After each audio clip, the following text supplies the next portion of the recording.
أعوذ بالله من الشيطان الرجيم. ولقد نصركم الله ببدر وأنتم أذلة فاتقوا الله لعلكم تشكرون.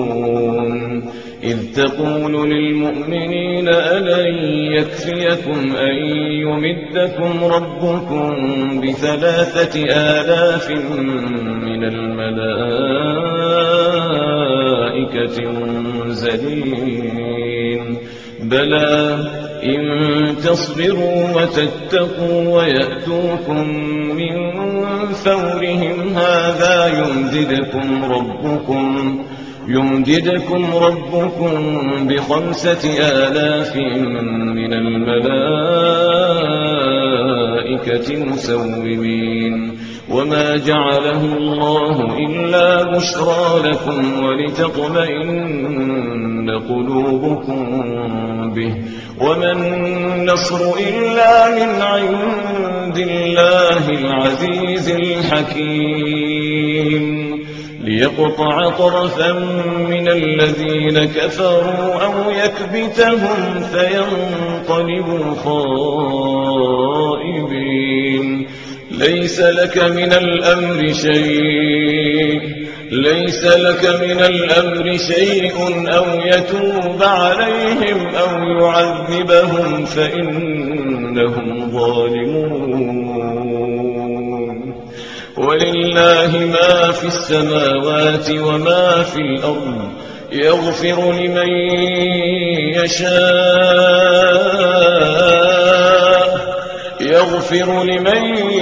يشاء ويعذب من يشاء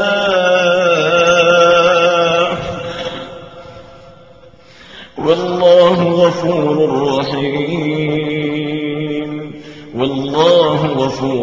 رحيم. يا أيها الذين آمنوا لا تأكلوا الربا أضعافا مضاعفة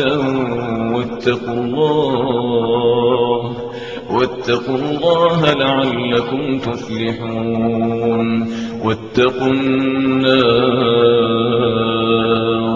واتقوا النار التي أعدت للكافرين وأطيعوا الله والرسول لعلكم ترحمون. وسارعوا إلى مغفرة من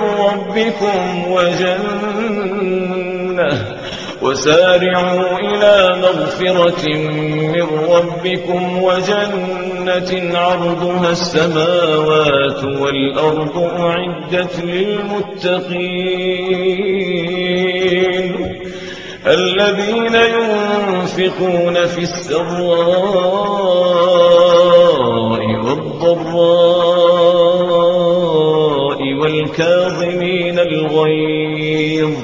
والكاظمين الغيظ والعافين عن الناس والله يحب المحسنين. والذين إذا فعلوا فاحشة أو ظلموا أنفسهم ذكروا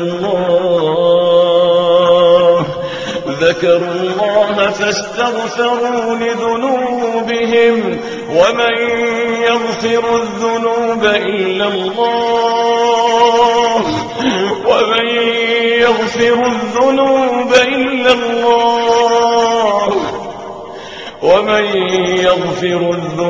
إلا الله ولم يصروا على ما فعلوا وهم يعلمون. أولئك جزاؤهم مغفرة من ربهم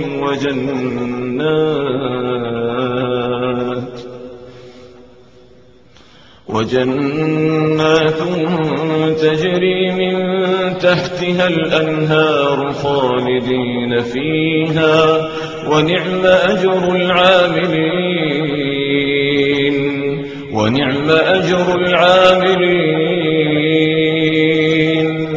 قد خلت من قبلكم سنن فسيروا في الأرض فانظروا كيف كان عاقبة المكذبين. هذا بيان للناس وهدى وموعظة للمتقين. قدمت لكم هذه التلاوة من موقع tvquran.com.